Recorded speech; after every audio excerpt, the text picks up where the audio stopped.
Good afternoon, Cross Timbers. Today is Tuesday, October 9th, 2018. I'm Channing Flatt. Juuling, safe trick-or-treat, and Nikki Haley resigning from the UN. These stories and more coming up next on Texan TV.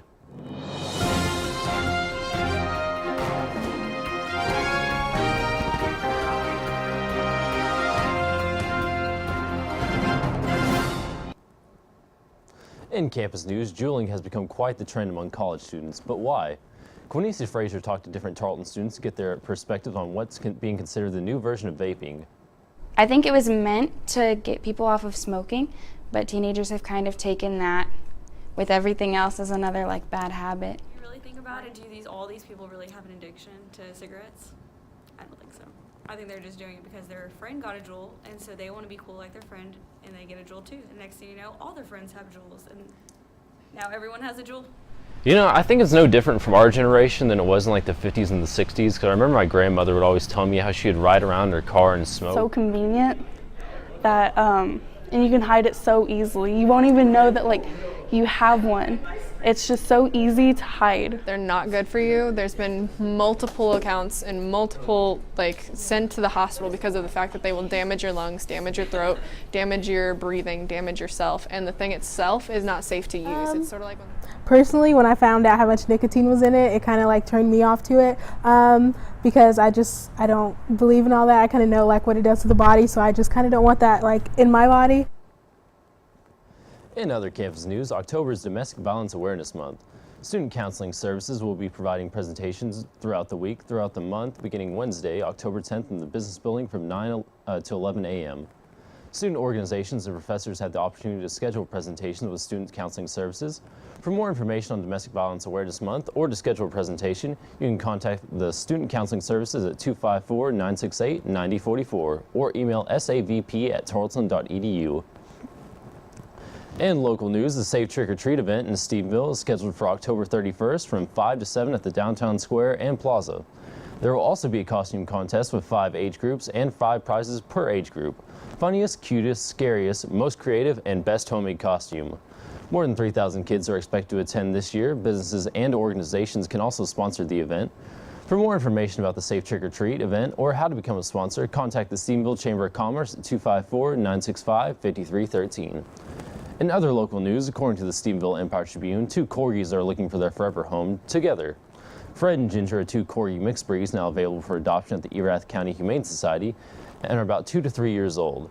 Fred is neutered. They are bonded and very active. Director of the Erath County Humane Society, Diane McCoy, said Fred and George get along with other dogs and the Humane Society wants them to stay together. For more information about Fred and Ginger or other pets up for adoption, call the Humane Society at 254-965-3247. And now for state, national, and international news from the Associated Press. In state news, Fred Kaufman, associate press photographer who was at the Dallas Police Headquarters as authorities brought in President John F. Kennedy's assassin, has died in Texas. He was 89. Ida Kaufman, his wife, said Thursday that her husband died Wednesday in a local hospital after several months of failing health. The Sapulpa, Oklahoma native joined the AP in 1947 during his 20 years with the News Cooperative in Texas, helped cover the initial days after Kennedy was killed. Friend and former Associated Press colleague Harold Waters said Kaufman was awaiting Kennedy's arrival at the Dallas Trade Mart on November 22, 1963, where the president was to speak. When his editors alerted him to Kennedy's shooting and recalled him, Kaufman retired from the AP in 1977. A memorial scheduled for 4 p.m. Monday at the First United Methodist Church in Richardson, Texas. Burial will be a private ceremony at Westland Cemetery in Richardson. In national news, UN Ambassador Nikki Haley plans to resign. President Trump tweeted that he has a big announcement with my friend Ambassador Nikki Haley in the Oval Office at 10:30 a.m. Congressional and Trump administration officials told the Associated Press that Haley plans on resigning. They did not provide a reason for the planned resignation. Nikki Haley was appointed to the UN a post in November of 2016. Before that, Haley was the governor of South Carolina. In other national news, 4 men remain missing as heavy rain Sunday night caused the South Llano River to rise in largely submerged Junction, Texas.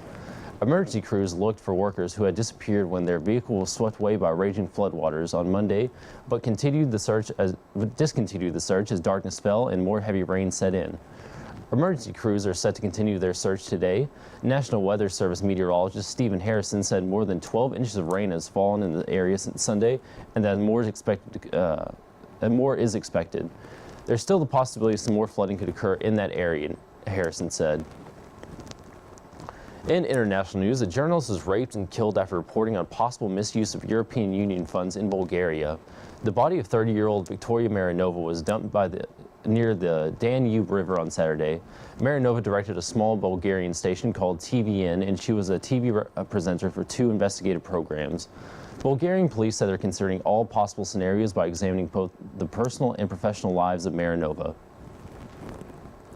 In sports news, the Texan football team continued their hot streak this weekend when they knocked off the Eastern New Mexico Greyhounds 48-28 last week here in Stephenville. This win brings the Texans' record of 5-0 overall and 4-0 against conference opponents. This is the best start the Texans have had since the 2013 season as they continue to climb the American Football Coaches Association poll. This win jumped the Texans 5 spots from 21st to 16th. The Texans will also have a top 25 showdown this weekend as they face off against defending national champions and 7th-ranked Commerce Lions on the road. The Texans will play the Lions in Commerce on Saturday at 4 p.m. If you want to see the Texans face off against the Lions, there is a fan bus leaving at 11:45 on Saturday, with seats still available. To reserve your spot, just visit the Office of Student Involvement at the Student Center. Have you ever thought about what happens if animals have disabilities or have been abused and abandoned? Hopefully they'll end up at a Second Chance Farm under the care of owner Sandy Walker. Second Chance Farm is a nonprofit rehabilitation refuge for animals including horses, dogs, cats, sheep, and etc. The farm is completely donation-based. The next SCF fundraiser event is set for 6 p.m. October 22nd at LC Ranch near Toller. For weather, we will be expecting a 100% chance of severe thunderstorms. The high will be a 75 and a low of 53 degrees tonight. The rain should end today and will be clear and sunny tomorrow. There are more chances of rain this weekend. This has been a production of Texan TV News, a product of the Texan News Service from the Tarleton State University campus in Stephenville, Texas. Watch us on Facebook Live and Apogee Channel 2.1 The Dorms at 12:30 weekdays. If you live off campus, tune in on Northland Cable Channel 9. You can follow the Texan News Service on Facebook and Twitter, and check out our website at texannews.net for more of the latest news. This newscast was produced by the Texan TV staff. Thank you for tuning in and have a wonderful day, Texans.